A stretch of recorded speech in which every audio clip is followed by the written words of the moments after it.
tener un amor genuino por Dios, saben poco de sus atributos y obras, cómo se revelan a través de las Escrituras. Y por eso el Dios que aman no es nada más que un producto de su propia imaginación. Ellos han hecho un Dios a su imagen y aman lo que han hecho. Como Dios declara en Salmos 50, 21, pensabas que de cierto sería yo como tú, pero te reprenderé. Como dije,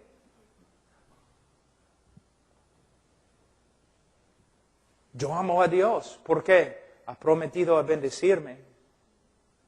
Ha prometido sanarme. Porque quiero tener la victoria.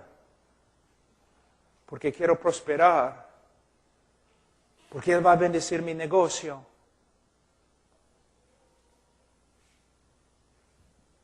Mira,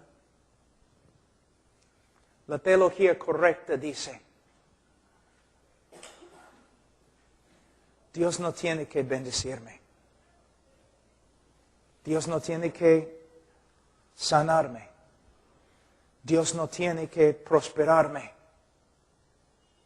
Porque ya Dios ha enviado a su Hijo y Él derramó su sangre por mí. Mira, en el día de hoy, no debemos tratar a Cristo como si fuera algo barato, sin valor. Los predicadores en el día de hoy dicen, ven a Cristo, Él va a arreglar tu matrimonio. Ven a Cristo, Él va a bendecirte. Ven a Cristo, Él va a darte paz. Mira, no tienes que decirme esas cosas. Yo quiero venir a Cristo porque derramó su sangre por mí. ¿Qué más necesito? Yo quiero venir a Cristo porque es digno. Yo te digo, arrepiéntete y cree y sirve al Señor con todo tu corazón, aunque no te salve, porque Él es digno. Aunque te manda al infierno, Él es digno de ser glorificado por ti. Es un poco diferente, ¿no? A todos los que vienen a Él con arrepentimiento y fe, Él salva. Pero lo que estoy diciendo, no debemos acercarnos a Él simplemente porque queremos que Él arregle algo en nuestra vida. Debemos acercarnos porque Él es digno. Debemos servirle porque es digno. Debemos amarle porque es digno. Y si es necesario, debemos morir porque Él es digno.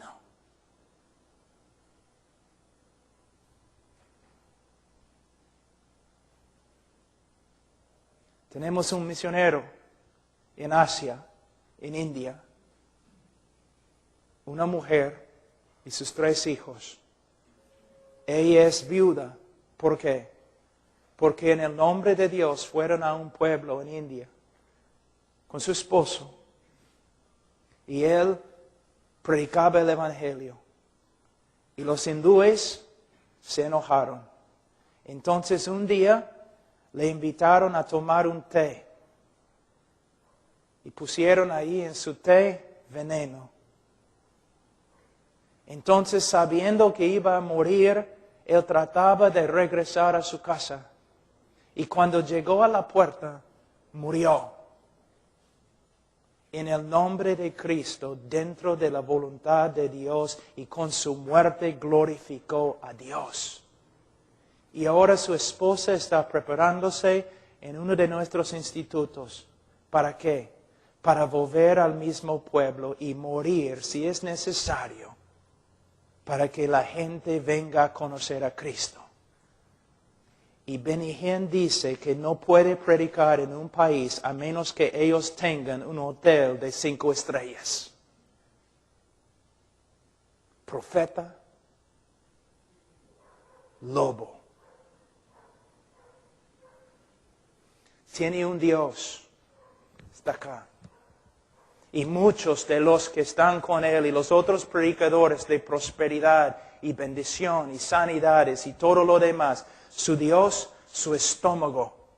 ¿Dios sana? Sí, según su voluntad. Yo voy a enseñarles la doctrina de prosperidad, ¿ok? Bíblica. ¿Qué dice Mateo 6:33? Buscad primero el reino de Dios. Ahora, la oración de Cristo, en la oración modelo, en Mateo 6:9, 10 y 11. Nuestro Padre, Padre Celestial que está en los cielos, santificado sea tu nombre. Venga tu reino, hágase tu voluntad. ¿Qué está pasando? Yo les digo. La actitud correcta del cristiano. Aquí es el reino de Dios. El deseo más grande de nuestro corazón debe ser el avance del reino de Dios. La gloria de Dios. Entonces, como cristiano, yo digo, Señor, si por medio de prosperarme económicamente, si por medio de hacer esto, tú puedes glorificarte y avanzar tu reino, entonces prospérame. Pero si por medio de mi pobreza y sufrimiento tú puedes ganar más gloria para ti mismo y puedes avanzar tu reino, entonces quiero quedarme pobre. Dios, si por medio de sanarme puedes avanzar tu reino, sáname. Pero si por medio de mi debilidad, mis debilidades físicas, tú puedes avanzar tu reino, entonces quiero quedarme aquí enfermo. Todo tiene que ver con la gloria de Dios y el avance de su reino. Él, no nosotros.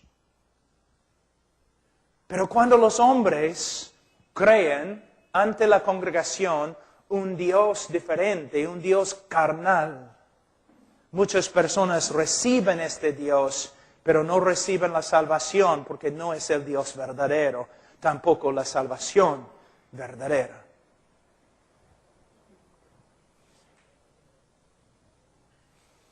Ahora, si los hombres caídos que pretenden amar a Dios, los hombres caídos que dicen que aman a Dios, si investigaran las Escrituras, sin duda encontrarían a un Dios muy diferente que el objeto de sus afectos. Si estudiaran los atributos de Dios, tales como la santidad, justicia, soberanía e ira, probablemente responderían en disgusto y declararían, mi Dios no es así. Yo nunca podría amar a un Dios como Él. Muchas veces, como dije anoche, pastores me han pedido, Pablo, ¿puedes venir a nuestra iglesia y enseñar sobre los atributos de Dios? Y yo siempre digo, bueno, es muy controversial. Pero dicen, ¿cómo puede ser controversial? Somos una iglesia cristiana, amamos a Dios. Tú vas a venir y vas a hablar de quién es Dios. Sí, pero cuando yo empiezo a hablar de la justicia de Dios, la santidad de Dios, la soberanía de Dios, la gloria de Dios, una parte de tu congregación se va a levantar y va a decir, mi Dios no es así, yo nunca podría amar a un Dios así. Simplemente, mira, yo puedo tomar cualquier de las teologías sistemáticas de hace 100 años y atrás y enseñar lo que ellos enseñan acerca de Dios en cualquier iglesia en los Estados Unidos y personas van a ofenderse. No una palabra nueva de Pablo Washer, simplemente las enseñanzas clásicas de la iglesia cristiana a través de los siglos. Si yo enseño estas doctrinas en una iglesia en el día de hoy, muchos se van a ofender y van a decir, no es mi Dios. Porque su Dios es más como Papá Noel que Jehová. Más como un tío medio tonto y muy rico que Jehová. Un Dios que se puede manipular. No, no en las Escrituras. Rápidamente veríamos que cuando el hombre caído se enfrenta con el verdadero Dios de las Escrituras, su única reacción es aborrecimiento y hostilidad. Una vez yo estaba predicando sobre la cruz, enseñando que por causa de la justicia de Dios, Él tenía que derramar su ira sobre su Hijo y que Dios el Padre quebrantó a su Hijo en la cruz. Y la iglesia canceló la conferencia. Nuestro Dios nunca quebrantaría a su propio Hijo. Nunca derramaría su ira y enojo y furia y justicia sobre su propio Hijo. No, Cristo murió, los romanos lo mataron. Una de las doctrinas clásicas de la salvación, ellos no podían aceptar porque para ellos era una ofensa. O decir, si tú vienes a Cristo, es muy posible, para santificarte, vas a sufrir bastante. Y es muy posible, Él va a pedir que tú dejes todas tus riquezas, toda tu prosperidad, y que te entregues al campo misionero, donde vas a morir como mártir. No, ese no. Yo quiero al otro Dios que me ame y tiene un plan maravilloso para mi vida. ¿Ves? ¿Cuántos peruanos están en las congregaciones donde solamente predican sanidad, prosperidad, bendición, victoria y tienen más que ver con cosas materiales que cosas espirituales? Ahora, ¿cuál es la razón detrás de esta reacción tan adversa? De nuevo, tiene que ver con lo que el hombre es en su corazón y en su misma naturaleza. Si el hombre fuera por naturaleza santo y justo, entonces fácilmente podría amar a un Dios santo y justo y gozosamente someterse a sus leyes. Pero el hombre es por naturaleza depravado y corrupto y por eso no puede. Vamos a terminar simplemente con Romanos 1:30.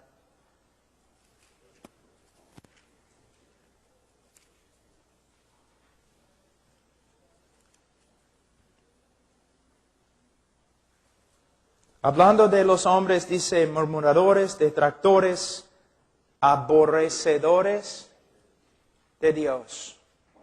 Y por supuesto, Romanos 5:10, enemigos de Dios.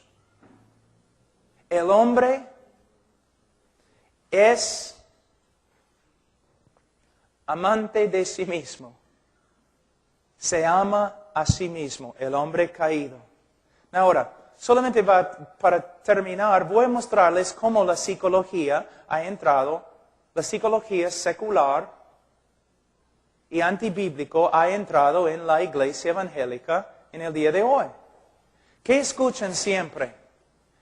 Tienes que amarte a ti mismo antes que puedas amar a otros. Y, porque es lo que Cristo dijo, debemos amar a nuestro prójimo como a nosotros mismos.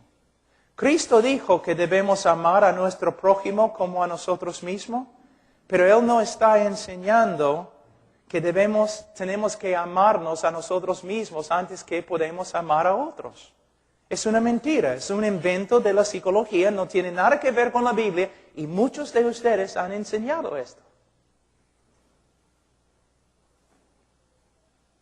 La Biblia nunca dice que el hombre debe amarse o debe preocuparse por amarse más. El problema del hombre es que se ama demasiado a sí mismo. Lo que Él está diciendo básicamente Jesús es, mira, tú te amas sin problemas. Ahora, haz lo mismo con tu prójimo. El problema más grande del hombre es que se ama a sí mismo en vez de amar a Dios. Y esta búsqueda de autoestima no tiene nada que ver con el cristianismo. Es otro invento de la psicología. Les voy a dar un ejemplo. Un hombre se suicida. ¿Qué dicen todos? Es porque tenía una autoestima muy baja. No, es al revés. Tenía una autoestima muy alta. ¿Por qué? Él se amaba a sí mismo más que a su esposa que él dejó sufriendo. Él dijo, voy a terminar mis sufrimientos, pero mi esposa ahora va a sufrir. Pero no me importa porque yo me amo a mí mismo. Él se ama a sí mismo más que a sus hijos, porque ahora sus hijos no tienen padre. Él dice, pero no más estoy sufriendo yo. Por supuesto, el sufrimiento de mis hijos va a crecer, pero por lo menos yo no voy a sufrir más. Se ama a sí mismo más que a Dios. Pueden, hermanos, la iglesia evangélica ha sido tan manipulada por los psicólogos que es increíble. Muchos de ustedes creen en la inspiración de las Escrituras. ¿Cuántos creen en la inspiración de las Escrituras? Que es un libro infalible inspirado por Dios. ¿Nadie? Amén. Pero aquí es el problema. Teológicamente, cuando tú crees en la inspiración de las Escrituras, no es todo lo que tienes que hacer. No solamente tienes que creer en la inspiración y infalibilidad de las Escrituras, tienes que creer en la suficiencia de las Escrituras. Eso significa que no vas a ir a los psicólogos para aconsejar a la humanidad, porque todo lo que ellos enseñan contradice absolutamente las Escrituras. Pero la iglesia, yo no conozco la iglesia de todos ustedes, pero la iglesia bautista en Perú y los pastores están llenos de la psicología. La Biblia es suficiente.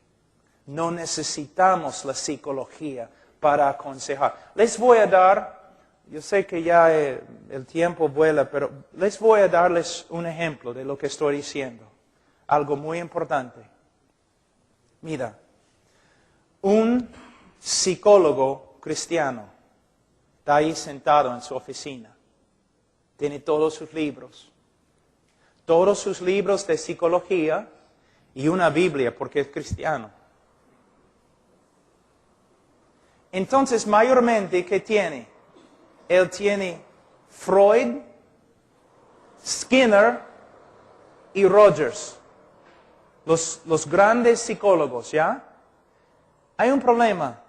Freud escribió su psicología declarando guerra contra el cristianismo. Él decía que todo el cristianismo era una mentira, él era ateo, y todo lo que él escribía declarando guerra contra la Biblia y el cristianismo, pero necesitamos a Freud, ¿no?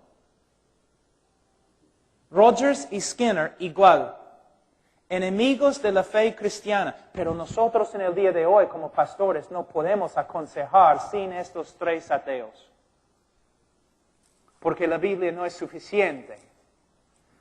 Hasta la revista Time, una de las revistas más importantes, salió, creo que era Time o Newsweek, salió con un artículo hace algunos años diciendo psicología, una ciencia o brujería. ¿Por qué? Las teorías más grandes de la psicología cambian totalmente cada 3 años. Una teoría diferente y contradictoria cada 3 años. Otra cosa, los tres grandes, Freud, Rogers, Skinner, se contradicen ellos. Por ejemplo, Freud dice que Skinner está loco. Skinner dice Freud es un loco. Rogers está en contra de los otros dos y los otros dos están en contra de Rogers. Y los tres son ateos que escribieron en contra de la Biblia. Entonces, tú vas a visitar al psicólogo cristiano y te sientes y él empieza a instruirte, a aconsejarte. Pero es una cuestión de autoridad. Autoridad. ¿Con qué autoridad? Y él empieza y tú dices, bueno, antes, ¿con qué autoridad vas a hablar? Bueno, la autoridad de la ciencia. Psicología es una ciencia social y no es una ciencia verdadera. Debes saber eso. Hay una diferencia entre la ciencia verdadera y psicología. Psicología se basa solamente en teorías que no se puede aprobar. La ciencia es completamente diferente. Entonces, mis consejos se basan en la psicología, la ciencia y la Biblia. Bueno, tengo una pregunta. Los tres grandes hombres que tienes se contradicen totalmente. Totalmente. Aún en su definición de lo que es un hombre se contradicen.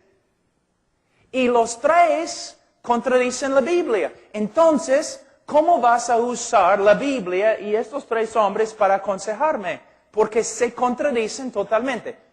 El psicólogo dice, bueno, yo voy a usar la verdad de la palabra de Dios y voy a usar la verdad que podemos encontrar dentro de los libros de estos hombres. Voy a escoger lo que es verdad y lo que no es verdad de esos tres hombres. Pero hay un problema. Ahora el psicólogo es la autoridad. Él va a determinar cuándo debe usar la Biblia, cuándo debe usar Freud, cuándo debe usar Skinner, cuándo debe usar Rogers. Entonces, este psicólogo, que tiene como 4 años en la universidad, él ahora va a ser la autoridad para aconsejarte. Rápido, vamos a 2 Timoteo 3.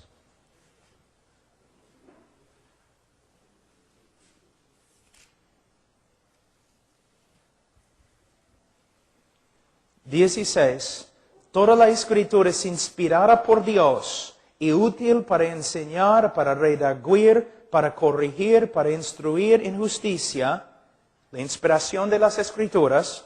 Y 17, a fin de que el hombre de Dios sea perfecto, enteramente preparado para toda buena obra. La suficiencia de las Escrituras.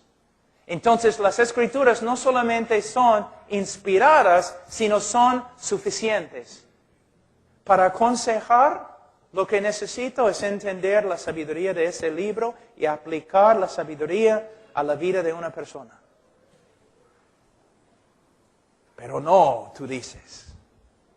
No. Una persona puede tener problemas verdaderos, problemas médicos, sí, pero problemas médicos y físicos. No problemas así como los psicólogos dicen. La Biblia, inspirada, suficiente. Y mi prédica, muy controversial, pero creo que verdadera.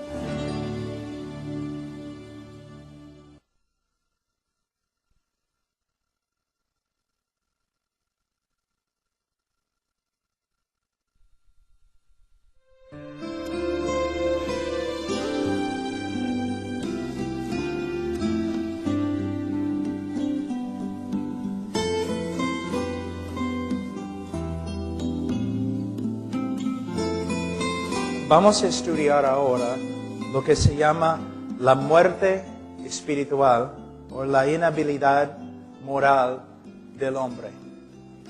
Esta verdad es clave para entender la salvación y la obra que el Espíritu Santo tiene que realizar en la vida de un pecador para que se convierta. De nuevo, una vez que comprendemos la profundidad de la depravidad humana, una vez que comprendemos esta verdad, es fácil ver que la salvación no es meramente una decisión humana, sino una obra sobrenatural de Dios. Y no podemos lograr la conversión de un hombre por medio de la manipulación. No podemos convencerle usando medios carnales. No, el hombre se convierte por medio de la proclamación del Evangelio de Cristo y por medio de una obra soberana y sobrenatural del Espíritu Santo. Ahora, como ayer, voy a leer algunas cosas de un libro que escribí hace tiempo, que alguien ha traducido. El significado de la muerte espiritual. ¿Qué significa cuando los teólogos hablan de la muerte espiritual? Primeramente, es una frase importante que se emplea por los teólogos para describir la profundidad de la corrupción moral del hombre, es la muerte espiritual. Según las Escrituras, el juicio divino que cayó sobre Adán no solamente resultó en su muerte física, sino también en su muerte espiritual. Adán llegó a ser sensible a todo tipo de estímulo corrupto, humano y diabólico, pero insensible y hostil a la persona y voluntad de Dios. El pecado, hermanos, no es una enfermedad. El hombre no solamente es una criatura enferma. El hombre, según la Biblia, está muerto espiritualmente. Ahora, las Escrituras nos enseñan que este aspecto del juicio divino que cayó sobre Adán no se limita a él solo, sino que se extiende a toda la raza humana. Cada ser humano nace en este mundo en un estado mortal, vacío de vida espiritual e insensible a la persona y voluntad de Dios.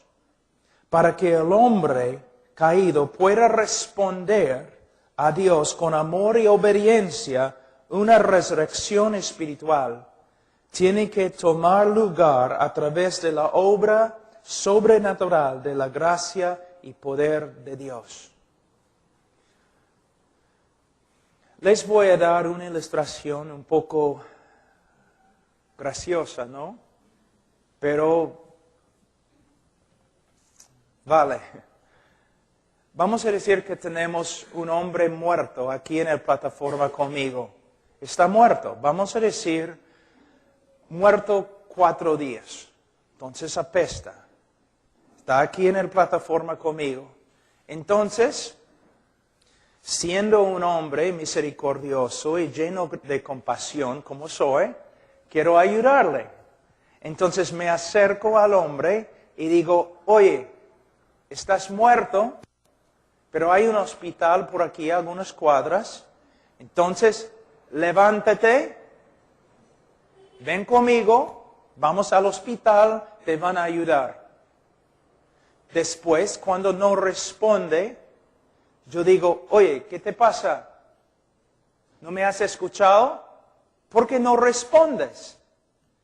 ¿Quieres quedarte ahí toda tu vida muerto? Es un poco ridículo, ¿no? Si él está solamente enfermo, entonces lo que estoy haciendo tiene sentido. Oye, enfermo, levántate. Yo te ayudo un poco. Yo sé que no puedes levantarte con tu fuerza, pero yo te voy a ayudar un poco y vas a caminar conmigo, voy a sostenerte. Podemos ir en el carro de Martín y vamos a llevarte al hospital. Vamos. Y él dice, ya estoy recontra enfermo, ayúdame, pero vamos. Si está enfermo, tiene sentido. Pero la Biblia no dice que el hombre está enfermo. La Biblia dice que el hombre está muerto.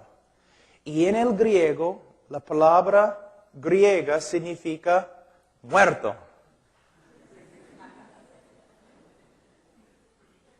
El hombre está muerto.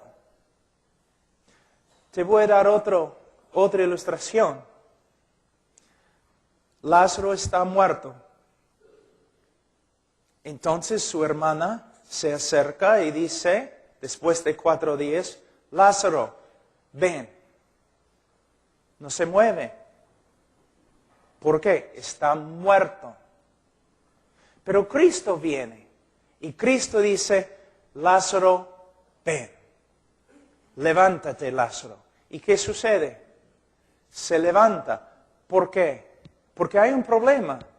Jesús está hablando a un hombre muerto y siendo muerto, él ni puede escuchar la voz de Jesús. ¿Te das cuenta?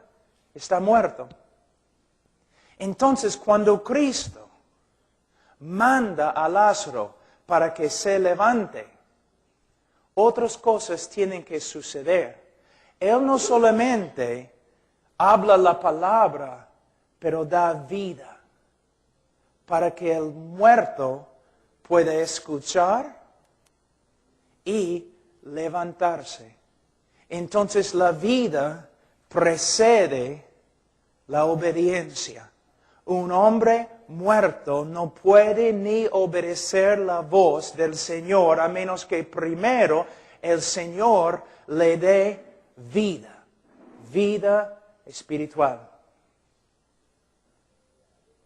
Es lo que significa la regeneración, o como se dice, el renacer. Pero mira cómo es en el día de hoy. Ustedes saben que a través de la iglesia los cristianos han escrito lo que se llaman confesiones. Confesiones. En las confesiones antiguas de los evangélicos, ellos siempre enseñaban en sus confesiones que la regeneración precede el arrepentimiento y fe.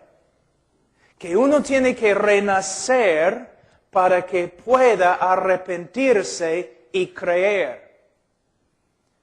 Pero en los tiempos modernos, los predicadores y escritores dicen lo opuesto. ¿Te das cuenta? Solamente tienes que pensar en los sermones que has escuchado, ¿no? Mira, tienes que arrepentirte y creer para renacer.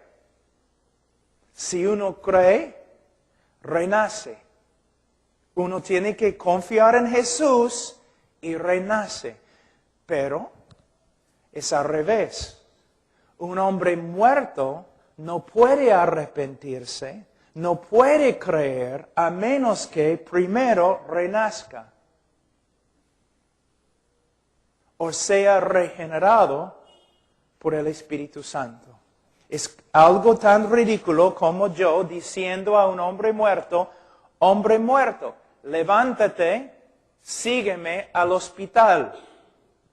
Si él puede levantarse y seguirme, no tiene que ir al hospital. Lo que estamos diciendo es que el hombre no está enfermo en sus pecados. El hombre está muerto en sus pecados. Y siendo muerto, insensible a la voz de Dios, Dios tiene que darle vida antes que pueda responder. Otro ejemplo. En el libro de Ezequiel, en el valle de los huesos secos. Piense un ratito. ¿Cuántos de ustedes conocen bien la historia, no? El profeta está ahí en un valle de huesos secos y el Señor le pregunta ¿qué? ¿Vivirán estos huesos secos? Ahora, el hermano Salvador es un buen Salvador Gómez es un buen predicador. Pero no creo que va a tener muchos conversos si vamos al cementerio esta tarde y él predica, ¿no? Creo que él puede estar ahí mucho tiempo y no va a tener muchos conversos, ¿no? Vamos a ver si es un predicador muy poderoso. Vamos a llevarlo al cementerio. De verdad, si se levantan y se convierten, va a ser un milagro. Es absolutamente ridículo, ¿no? Entonces Ezequiel está en el valle de los huesos. ¿Vivirán? ¿Qué dice Ezequiel? Tú lo sabes. ¿Qué está diciendo? Bueno, él no dice no, porque sería incredulidad. Él no dice sí, porque sería presunción. Él dice, tú lo sabes. Si tú quieres, Señor, vivirán. Entonces, vamos a decir, Ezequiel empieza a predicar a los huesos secos, los muertos. ¿Qué va a pasar si solamente él predica? Absolutamente nada. Pero el Señor le dice que debe profetizar al viento. ¿Que representa qué? El Espíritu Santo. ¿Y qué pasa? El Espíritu Santo viene y da vida a los huesos.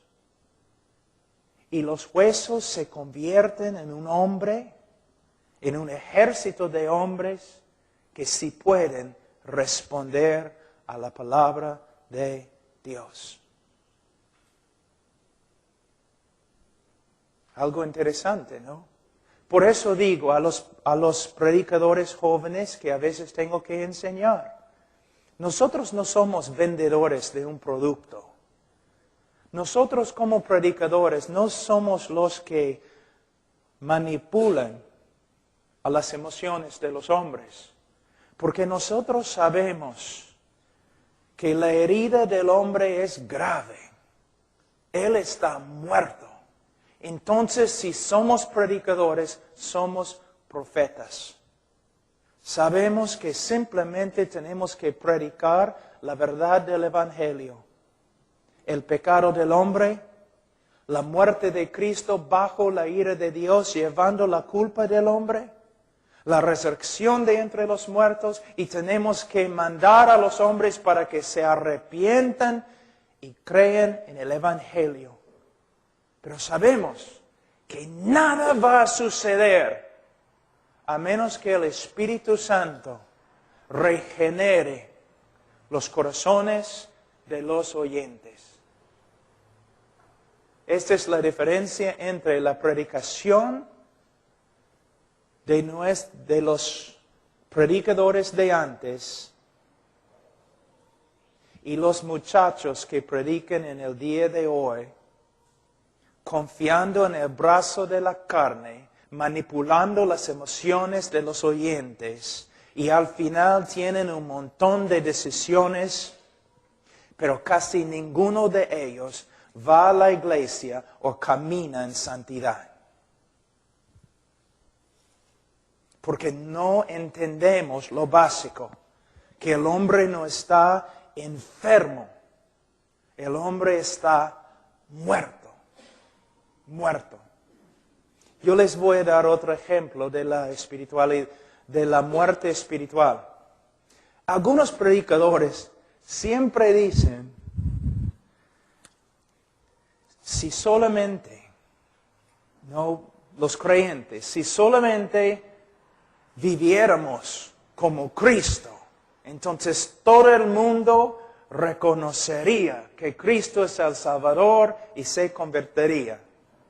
¿Me entienden? Entonces vamos a ver, vamos a decir, o dicen, solamente tenemos que mostrar a Cristo al mundo. Y si pudiéramos mostrar a Cristo al mundo correctamente, todo el mundo se convertiría. Vamos a decir que Cristo está aquí, detrás de una cortina. Y todos ustedes representan al mundo. Los predicadores dicen, solamente tenemos que mostrar a Cristo al mundo y el mundo va a recibir a Cristo y va a ser salvo. Entonces yo corro la cortina y ya se presenta a Cristo. ¿Los incrédulos se van a convertir? No. ¿Por qué? Son ciegos, la Biblia dice.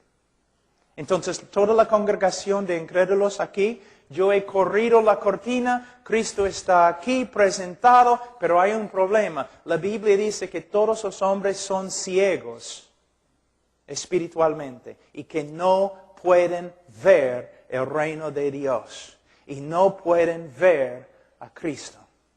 Tú dices, ya está bien, pastor. Entonces, no solamente tienes que mostrar al mundo a Cristo por medio de las prédicas, sino también el Espíritu Santo tiene que dar vista espiritual a los pecadores.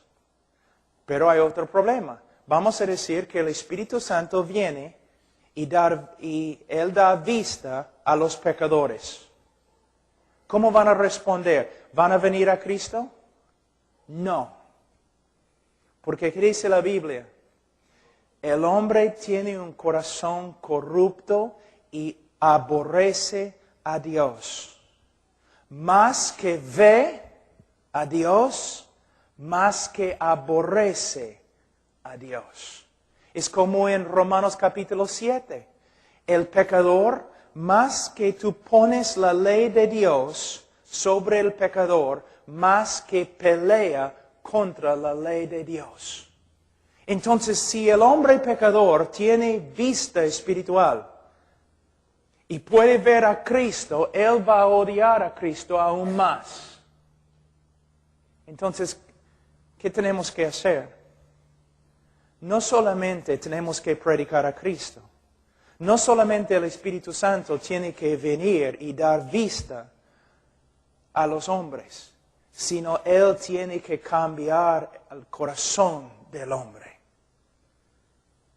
Él tiene que quitarle ese corazón de piedra y poner en su lugar un corazón que quiere y puede responder a Cristo. De nuevo, es una obra sobrenatural del Espíritu Santo. Ahora, vamos a ver en Efesios capítulo 2.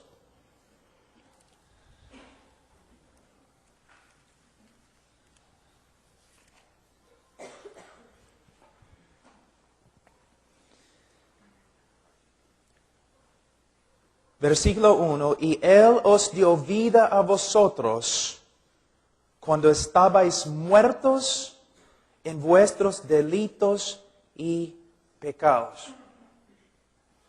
No dice aquí que un hombre muerto en sus delitos y pecados puede arrepentirse y creer. No, dice que primeramente tiene que recibir vida espiritual de Dios. De nuevo, la obra regeneradora del Espíritu Santo. Antes de su conversión, cada persona está muerta espiritualmente. Las Escrituras ven esta muerte espiritual como el resultado de nuestros pecados. El pecado que nos fue imputado en Adán y el pecado que nosotros mismos practicamos. Hasta los niños nacen muertos. No inocentes, muertos. No nacen buscadores de Dios, muertos. Un cadáver espiritual. Ahora, no solamente dice aquí que Él os dio vida a vosotros cuando estabais muertos en vuestros delitos y pecados, pero también dice, en los cuales anduvisteis en otro tiempo siguiendo la corriente de este mundo conforme al príncipe de la potestad del aire. Que el hombre no solamente está muerto con respecto a Dios, pero está vivo con respecto al príncipe del aire, a Satanás.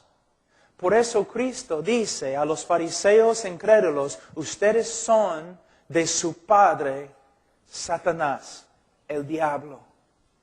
Mira cómo es el hombre.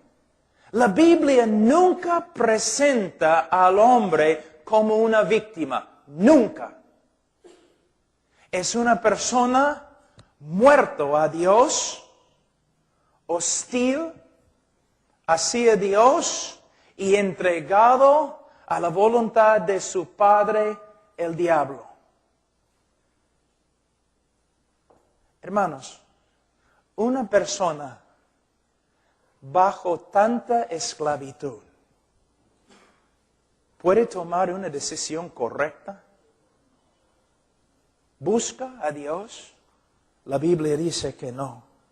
También dice acá, no solamente conforme al príncipe de la potestad del aire, el espíritu que ahora opera en los hijos de desobediencia, entre los cuales también todos nosotros vivimos en otro tiempo en los deseos de nuestra carne. Él está diciendo aquí que el hombre inconverso, que todo lo que hace está controlado por su carne, por su naturaleza caída. De nuevo podemos ver algo importante, hablando de libre albedrío. Se puede ser que la voluntad del hombre, se puede decir que la voluntad del hombre es libre. El problema es, no es buena. La voluntad del hombre es un esclavo a la naturaleza del hombre y la naturaleza del hombre es corrupta. Dice, haciendo la voluntad de la carne. La carne, según Romanos capítulo 8, ¿la carne puede obedecer a Dios? No. Pero dice aquí que el hombre pecador solo hace la voluntad de la carne. ¿Es la voluntad de la carne arrepentirse? ¿Es la voluntad de la carne creer? ¿Es la voluntad de la carne obedecer a Dios o humillarse ante Dios? No. Entonces tenemos no solamente un hombre muerto, sino un hombre controlado por su naturaleza depravada, totalmente esclavizado a un corazón que aborrece a Dios. Y de los pensamientos, y éramos por naturaleza hijos de ira. Hombres odiando a Dios, peleando contra la voluntad de Dios y con Dios en contra de nosotros. Lo mismo que los demás. Ahora, versículo 4. Pero Dios.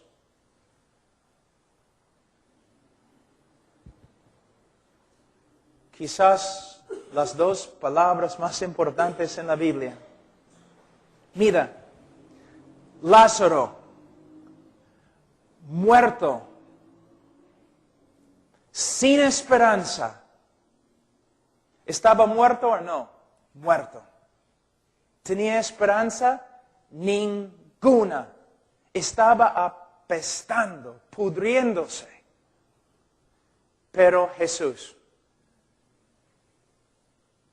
La única diferencia entre Lázaro y los demás muertos que estaban por ahí, pero Jesús.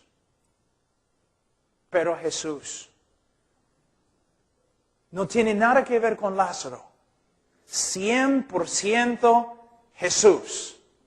De la misma forma, tenemos aquí un hombre muerto, esclavo a su propia corrupción, esclavo del diablo, sirviendo los deseos de la carne. No hay ninguna esperanza. Y versículo 4, pero Dios. ¿Cuántas veces yo he escuchado a los pastores diciendo en sus prédicas evangelísticas, tú tienes que tomar el primer paso y Dios va a tomar los demás pasos? ¿Está bien, Martín, en español? ¿No? Tú tienes que tomar el primer paso y Dios va a correr hacia ti.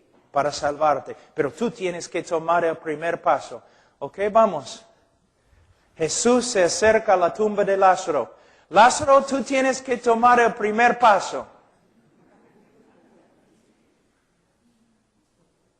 El hombre muerto. Tú tienes que levantarte de allí, vamos a meterte en el carro de Martín. No. Lázaro, no hay esperanza. Pero Jesús, tú, vamos a hablar de ti. ¿Cómo eras antes? Aborrecedor de Dios. Totalmente corrupto, entregado a los deseos de tu carne,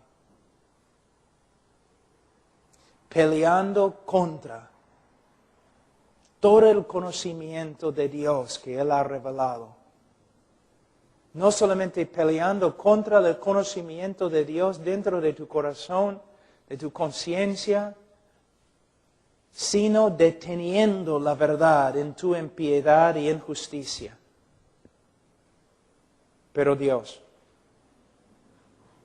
un hombre y una mujer, un joven, rumbo al infierno. Pero Dios,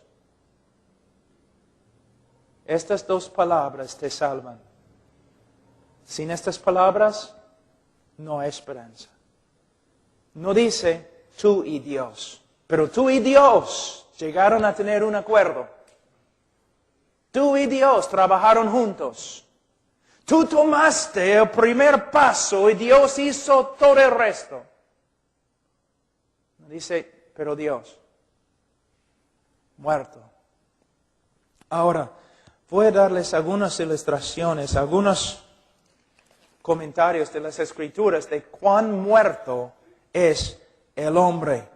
En 1 Timoteo 5:6, los hombres caídos están muertos espiritualmente, aunque están vivos físicamente. Y podemos ver esto, solamente hoy día podemos salir a la calle, vemos un montón de personas con vida, físicamente tienen vida, pero con respecto a Dios no tienen nada que ver con Dios. Nada. No piensan en Dios, no tienen conocimiento correcto con respecto a la persona de Dios y no les importa. No buscan a Dios, nada. Están muertos, aunque vivan. Están muertos. También Apocalipsis 3:1, los hombres caídos tienen nombre de que viven, pero están muertos. Antes de su conversión, un hombre puede parecer muy religioso y aún temeroso de Dios, pero todas sus obras son externas y motivadas por egocentrismo. En su corazón no ama a Dios o busca su gloria. La Biblia dice en Ezequiel 11:19, los hombres caídos tienen corazón de piedra. En la conversión, Él nos quita el corazón de piedra y pone en su lugar un corazón de carne. Yo sé que por lo general la palabra carne no es una buena palabra en las Escrituras, pero hay que interpretar cada palabra conforme a su contexto. ¿Y qué está diciendo? Bueno, vamos a decir que tenemos una estatua acá, ¿no? Una estatua de piedra. Yo puedo patear, pellizcar, pegar la estatua, ¿y cómo va a responder? No va a responder, es piedra. Pero no importa cuán grande sea el hombre,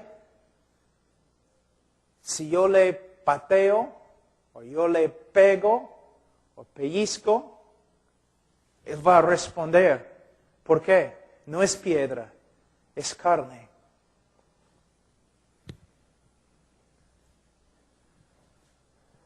Hay un animal en el mar, antes cuando yo hacía buceo, creo que es la palabra buceo, hay un animal que vive allí en el mar, es increíble, es como un gusano o algo, bien bonito. Y te digo, lo tocas así y más rápido que lo que puedes ver, se desaparece. ¡Pum! responde así, tan rápido, tan sensible es.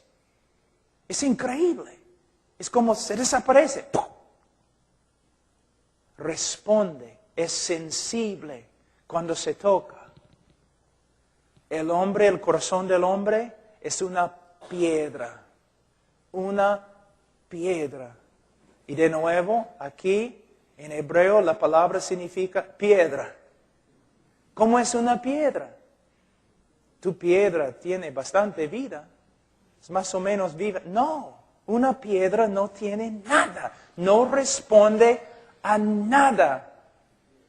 De la misma forma, también el hombre. Ahora, en Judas capítulo 1, versículo 12, hay una ilustración de los hombres caídos, una descripción que no se puede negar. Sería difícil encontrar una ilustración más gráfica de la muerte espiritual del hombre. Los hombres caídos son como árboles en otoño, sin fruto, 2 veces muertos, desarraigados.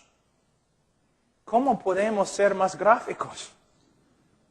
No tienes que ser teólogo o experto en griego para entender lo que él está diciendo. 2 veces muertos. Así es el hombre. Entonces, hermanos, debemos ver del valle de los huesos secos, de Efesios capítulo 2, de las palabras de Judas acá. El hombre no está enfermo. El hombre está muerto. Muerto. Ahora, vamos a hablar de la inhabilidad moral. Es un tema muy importante en la teología. Inhabilidad moral. Pero antes me gustaría decir algo muy importante. Para muchos de ustedes que quizás van a otras iglesias. A través de la historia de la iglesia, especialmente durante la época de la Reforma y los puritanos y los raíces tempranos de los evangélicos en Europa, casi todos los libros que fueron escritos con respecto a la naturaleza del hombre, la conversión verdadera y cómo puede una persona saber que de verdad se ha convertido. Ahora, en las librerías cristianas y en las prédicas de los pastores, estos temas casi nunca se tocan. ¿Qué es el evangelio verdadero? Casi no puedes encontrar un libro. Yo te reto. Vete a una librería cristiana muy popular en Lima. ¿Qué vas a encontrar? Libros sobre la prosperidad, libros sobre autoestima, libros sobre la sanidad emocional, espiritual, un montón de cosas. Discipulado, 4 etapas a la prosperidad, 5 caminos a la bendición, un montón de locura. Y nadie ni habla de lo que es el evangelio verdadero. Nadie escribe sobre la conversión verdadera. Pocas personas predican acerca de cómo puede una persona saber bíblicamente que es cristiana. Mira lo que hemos hecho. Nos hemos extraviado completamente de la historia del cristianismo. Tú vas a las campañas grandes, ¿no? Sanidades, personas cayendo al suelo, un montón de cosas. ¿Dónde está la santidad? Aún en los predicadores. ¿Dónde está conformidad a Cristo? ¿Dónde están las enseñanzas acerca de cómo un hombre debe entregarse a sí mismo, a su esposa, como Cristo se entregó a sí mismo a la iglesia? El Dios de muchos evangélicos en el día de hoy es su estómago. Predicadores que solo hablan de una prosperidad carnal, una sanidad carnal y temporal. Y tienen muchas personas en sus iglesias porque estas personas tampoco desean tener una relación con Dios. Quieren tener lo que esos maestros prometen. Es verdad. Pero lo que necesitas es la doctrina de la iglesia cristiana, la doctrina histórica que los creyentes siempre han creído. No las herejías materialistas que salen de los Estados Unidos.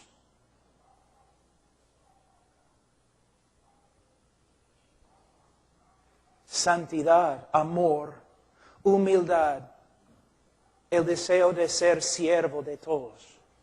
Reconociendo que no hay maestro entre nosotros, no hay jefe o líder, no hay un ungido especial entre nosotros, somos hermanos.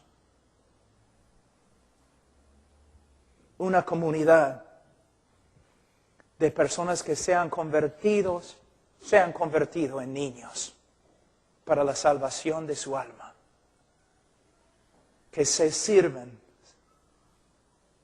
el uno al otro, haciendo grandes sacrificios en el nombre del amor de Cristo.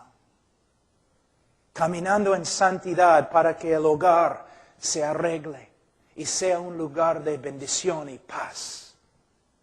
Matrimonios sanados, el esposo sirviendo a su esposa, la esposa sirviendo y honrando a su esposo.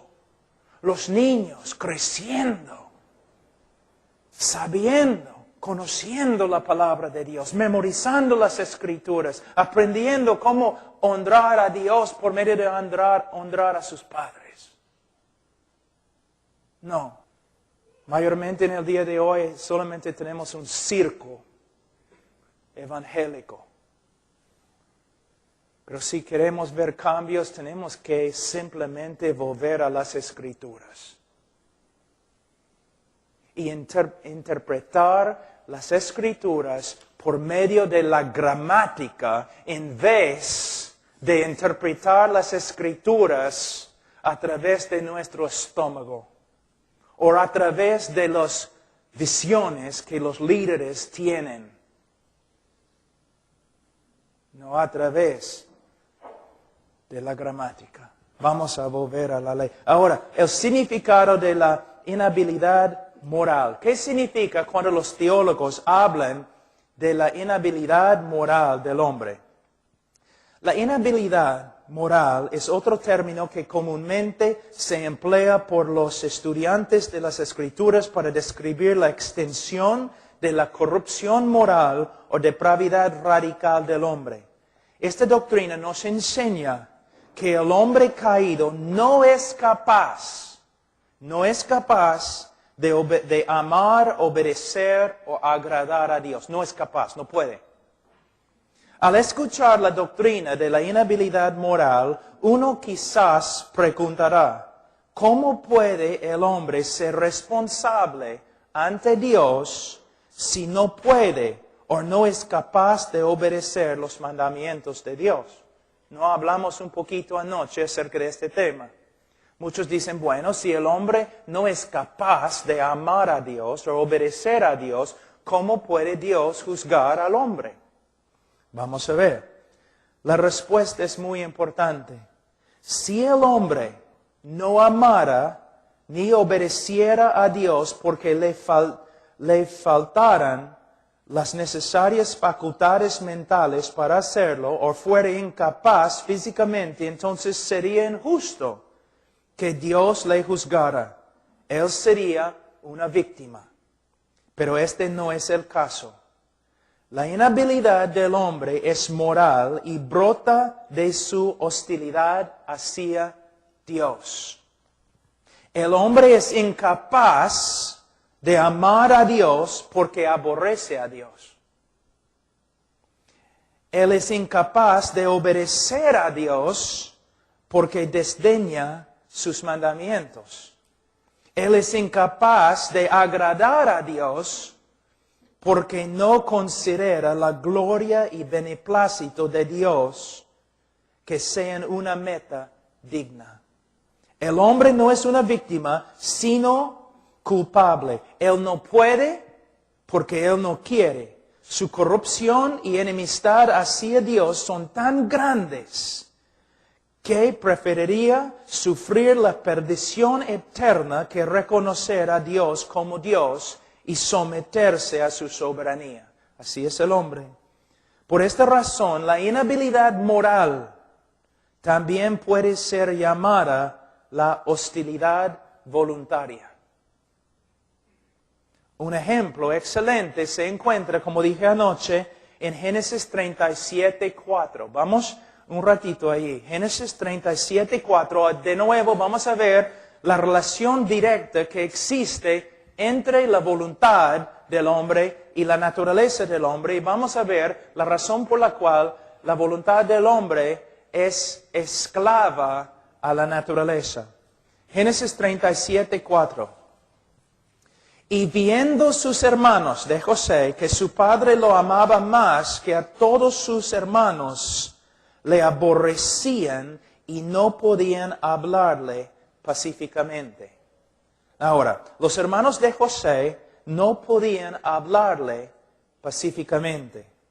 No porque les faltara la habilidad de hablar, no eran mudos, sino porque su aborrecimiento hacia José era tan grande que no tenían la buena voluntad de hablarle pacíficamente.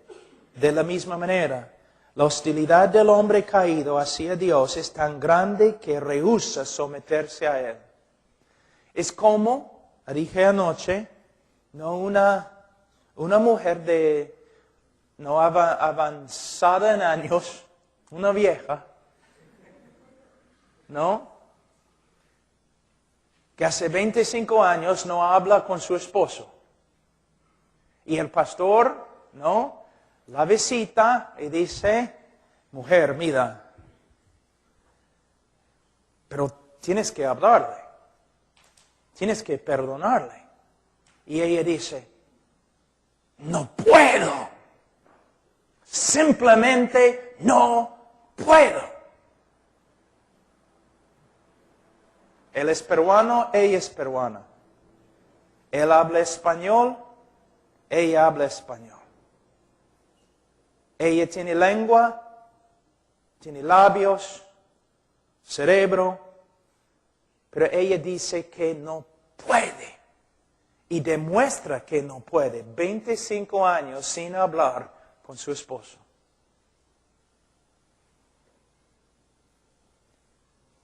El problema es, ella es responsable. No puede, pero ella no puede porque no quiere.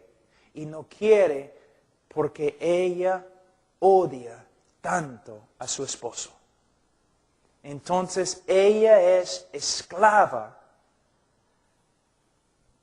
del odio que existe en su corazón. Así es lo mismo es lo que quieren decir los teólogos cuando hablan de la inhabilidad moral del hombre. Él no puede conocer a Dios, pero no es una víctima porque él no quiere conocer a Dios. Y no quiere conocer a Dios porque Dios contradice todo lo que es. Les voy a dar un ejemplo. Yo iba a un colegio bien bravo, horrible, ¿no? Un grupo de muchachos bien feos, ¿no? Mira, cuando un alumno nuevo, un estudiante nuevo, llegaba al colegio, ¿no? A veces alumnos llegaban y querían estudiar. Qué raro, ¿no? Querían obedecer a la maestra. Querían estudiar. Entonces, ¿qué le pasaba en mi colegio? Aquí es un alumno que solamente quiere estudiar, quiere obedecer a la maestra, no quiere meterse en ninguna cosa fea, ningún crimen, ni nada, solamente quiere estudiar. Hace sus tareas y todo lo demás. Mi grupo de muchachos, nosotros le odiábamos. Le odiábamos. ¿Por qué? Porque él era bueno. Nosotros, malos. No tenía que hacer nada a nosotros. Le odiábamos. ¿Por qué? Simplemente porque él era bueno. ¿Por qué Caín mató a Abel? Porque sus obras eran buenas. Porque el hombre, una vez yo estaba en la universidad y yo tenía que enseñar a un grupo de universitarios muy liberales. Y yo quería mostrar la enemistad que existe entre el hombre caído y Dios. Entonces un alumno me preguntó, entonces, ¿por qué odiamos tanto a Dios? Él pensaba que yo iba a decir, bueno, porque Dios es justo. Pero yo dije, bueno, tú odias a Dios porque Dios es amor. ¿Qué? Tú odias a Dios porque Dios es amor. Y porque Dios es bueno. Pero ¿cómo voy a amar a un Dios que es bueno y que ama? Porque tú eres malo. Y solo amas a ti mismo. Los malos odian a los buenos. Por eso el hombre siendo malo, ¿recuerdan lo que Jesús dijo? Pero vosotros siendo malos, aborrecen a Dios porque Él no es como nosotros. ¿Ves? Entonces podemos ver lo mismo acá, que los hermanos de José no podían hablarle pacíficamente. ¿Por qué? Porque le aborrecían. Ahora, vamos a hablar un ratito de la esclavitud de la voluntad. Es muy importante. Si pueden, hay un libro ahí atrás de desarrollo cristiano que tiene el título de La voluntad determinada, creo. Es una obra clásica de Martín Lutero, excelente en su debate contra Erasmus. Y él le gana, de verdad. Pero ten cuidado porque Martín Lutero era alemán y habla bien fuerte. La esclavitud de la voluntad. La voluntad del hombre es una expresión de su naturaleza. ¿Puedes ver? Un chancho come basura. ¿Por qué? Es chancho. Un hombre no puede comer basura. ¿Por qué? Tiene naturaleza del hombre y no aguanta la basura. Va a vomitar la basura. Porque simplemente no puede tragarla. Ahora, la voluntad del hombre es una expresión de su naturaleza. Si el hombre tuviera una naturaleza pura, entonces su voluntad estaría inclinada a hacer obras moralmente puras. Si el hombre fuera santo y justo, entonces amaría a un Dios santo y justo y obedecería sus mandamientos. Pero el hombre caído, antes de conocer a Cristo, antes de su conversión, el hombre caído tiene una naturaleza moralmente corrupta y por eso su voluntad se inclina a hacer actos que son moralmente corruptos. ¿Pueden ver?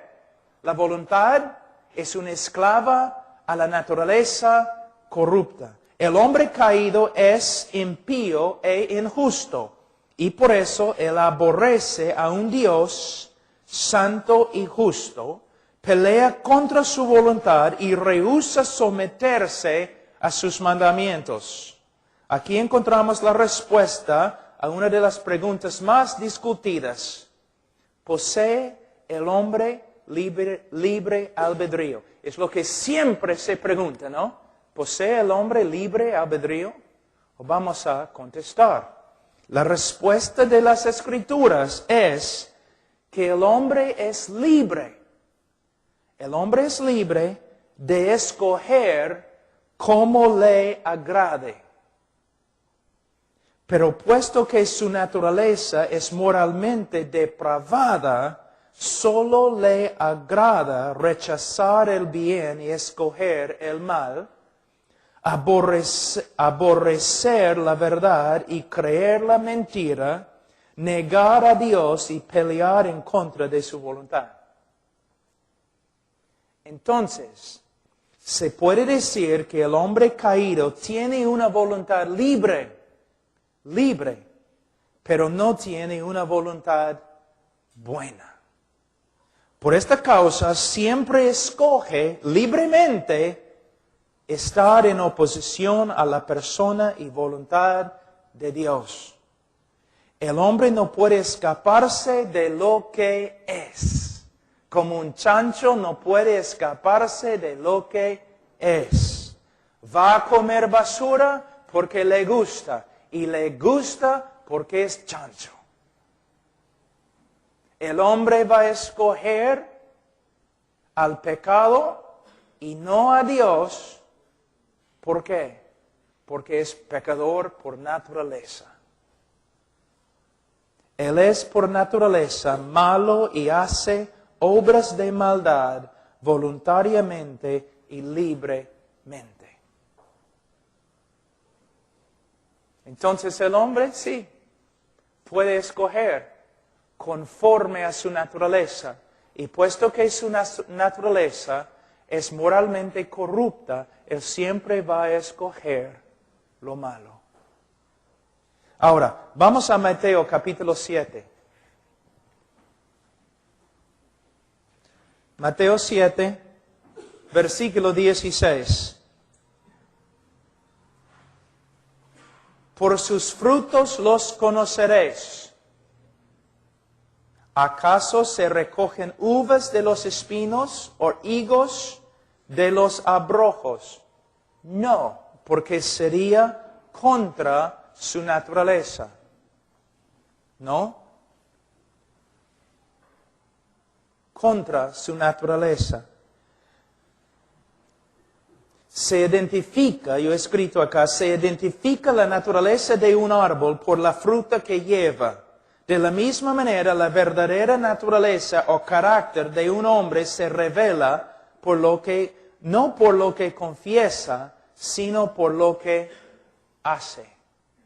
Si la naturaleza del hombre es mala, depravada, entonces sus obras también serán malas. Versículo 17 a 18. Así, todo buen árbol da buen frutos, pero el árbol malo da frutos malos. No puede el buen árbol dar malos frutos, ni el árbol malo dar frutos buenos.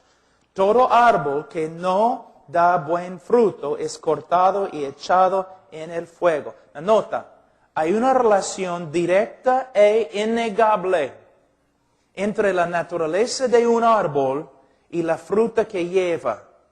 Se puede decir lo mismo de la naturaleza de un hombre y sus obras. Una naturaleza corrupta solo puede producir obras corruptas. Ahora, vamos a Mateo 12, 34.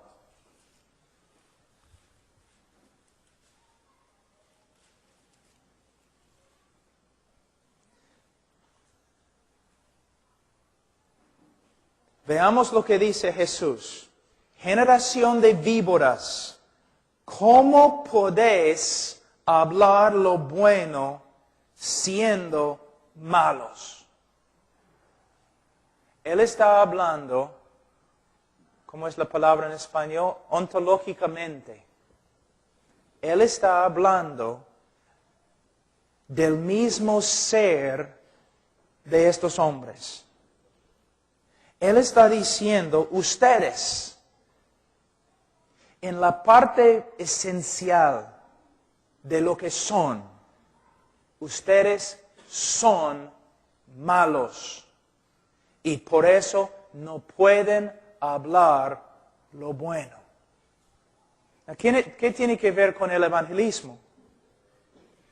El hombre pecador nunca va a decir sí de verdad a Jesucristo.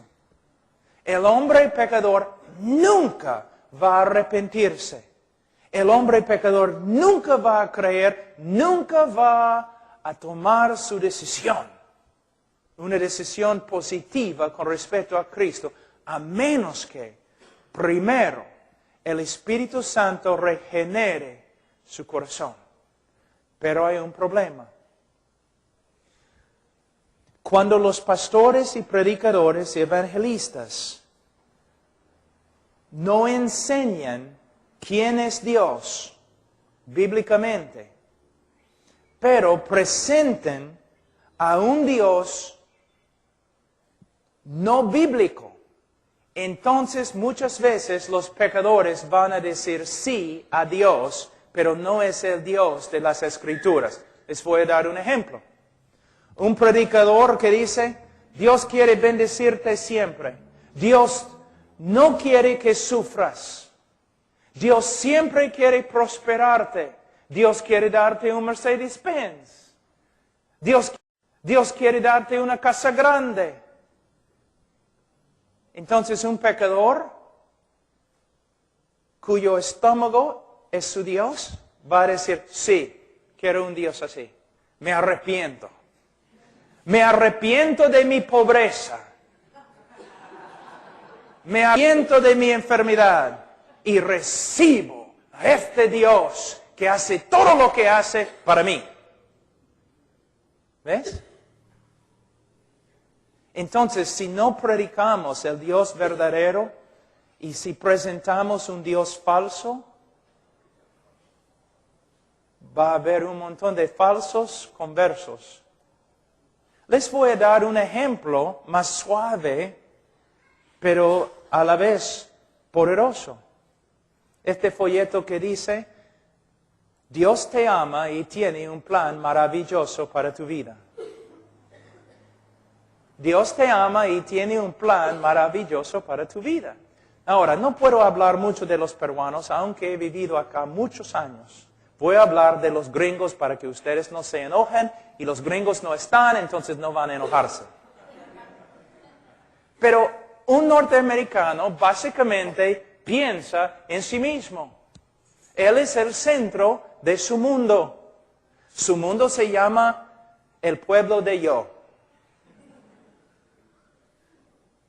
La generación yo. Entonces, un hombre lleno de sí mismo, que tiene grandes planes y grandes visiones para sí mismo, y que ama a sí mismo más que a todos los demás, tú te acercas a él y tú dices, Dios te ama y tiene un plan maravilloso para tu vida. Y el norteamericano dice, ¿qué? ¿Dios me ama? Yo me amo. Si Dios me ama, yo me amo, me gustaría tener un Dios así.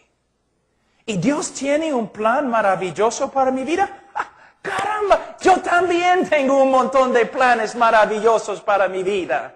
Entonces sí quiero aceptar un Dios así. En vez de Dios se ama a sí mismo más que cualquier ser que existe. Y Dios hace todo lo que hace para su propia gloria. Y Dios tiene un plan para tu vida. Que tú lo sirvas con todo tu corazón. Y quizás en la voluntad de Dios, Él va a mandarte a Saudi Arabia donde vas a morir como mártir. ¿Ahora quieres recibir este Dios?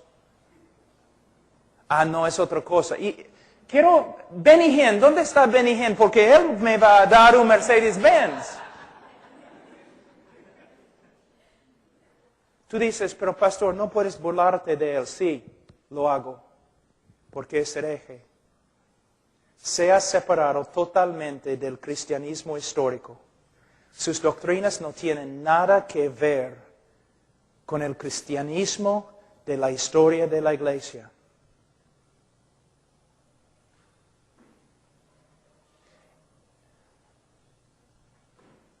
Los hombres que predican la prosperidad es interesante. Mayormente ellos son los únicos que prosperan. Son lobos rapaces que comen a los que no han sido instruidos en la palabra de Dios. Y también, hombres como Benny Hinn son el juicio de Dios contra los que se congregan no porque aman a Dios, sino porque quieren prosperar.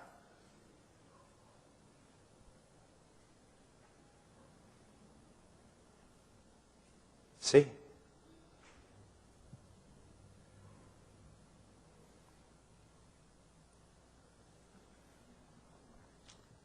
Bueno, vamos a ver algo muy importante, terminar. El hombre caído no puede amar a Dios. El hombre caído no puede amar a Dios. Eso es muy importante. La mayoría, aún los no religiosos, pretenden tener un grado de amor o afecto hacia Dios, ¿no es cierto? Y rara vez encontramos a una persona tan atrevida o audaz que confiesa su aborrecimiento hacia Dios. Rara vez se encuentra una persona que dice, yo odio a Dios. Todos pretenden ser amadores de Dios. Sin embargo, las Escrituras testifican que el hombre caído no puede amar a Dios.